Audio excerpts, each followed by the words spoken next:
So, Sonic X was literally peak. When it comes to adaptations of Sonic, honestly, it's a mixed bag as far as like the games, the movies, the shows.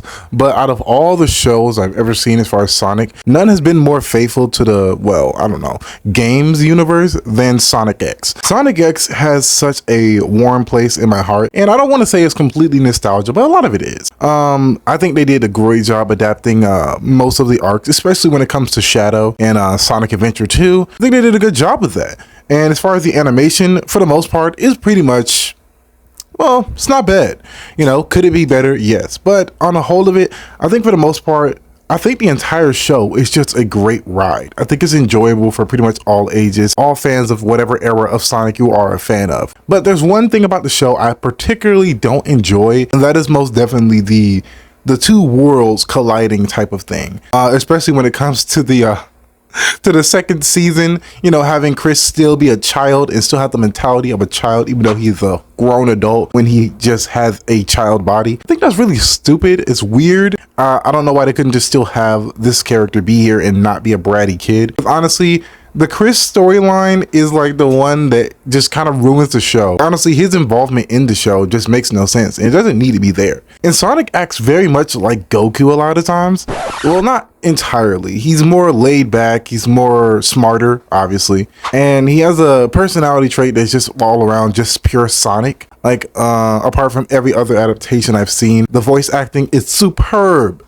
Superb. This anime is incredible, and yes, I said anime. This is an anime. Like I said, the two worlds colliding, as I alluded to, as far as like me not liking certain aspects of the show, as far as like Sonic being in an entirely different universe, I think that's kind of stupid to me, especially when you look at Eggman's story arcs in the story of Sonic X, because it's like, how, if your grandfather belonged to the human world, how did you get there? And more importantly, how did you stay in the world of Mobius? That's the part that confuses me the most, and they never addressed it. That's the part about the story I just genuinely don't agree with and don't like. They should have just had him just be in the world of humans if you're gonna do this type of story arc. And I know what you're gonna say, oh, but it doesn't make sense, Green Hill Zone, yada yada yada. Yeah, it's an anime. They can do anything. But yeah, having Sonic be isekai is hilarious. Like when you first get a taste of it, but after that, it's just a plot device to get Sonic to have certain adventures, i.e. Sonic Adventure 1 and 2. A lot of the voice actors come from the games, mainly of course Sonic. So that's the one that I particularly more or less notable. I think Shadow too, I think, for the most part. Because it's kind of weird, because like honestly it's kind of easy to get Shadow correct as far as like his mannerisms, his voice and things of that nature. The ultimate life form, you know.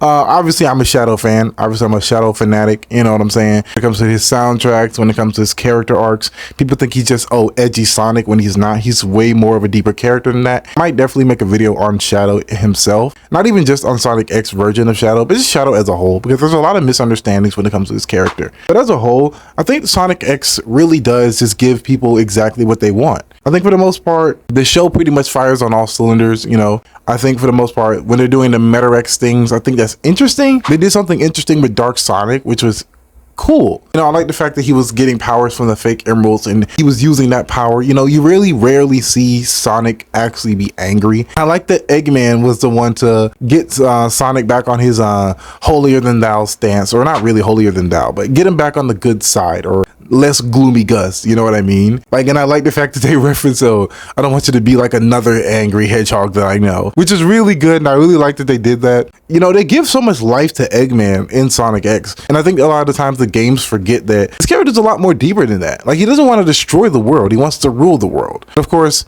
not that complex, but at the end of the day, the way they go about exploring that is what makes it more complex. You know, he cares for certain characters, and he isn't just a evil mustache twirling villain. Now, a lot of his plans and machinations are that, but when it's just surface level, you know, you can easily chalk him up to that. But I like the fact that they added a lot more depth to Eggman, especially in the Shadow arc. Like, it was very well done personally. So yeah, other than that, I just wanted to talk about Sonic X because I really almost never talk about it, if I ever talk about it at all. So yeah, let this be the first of many videos to come when I talk about Sonic and the other adaptations of Sonic. Anyway, other than that, I'll see you guys later. Peace.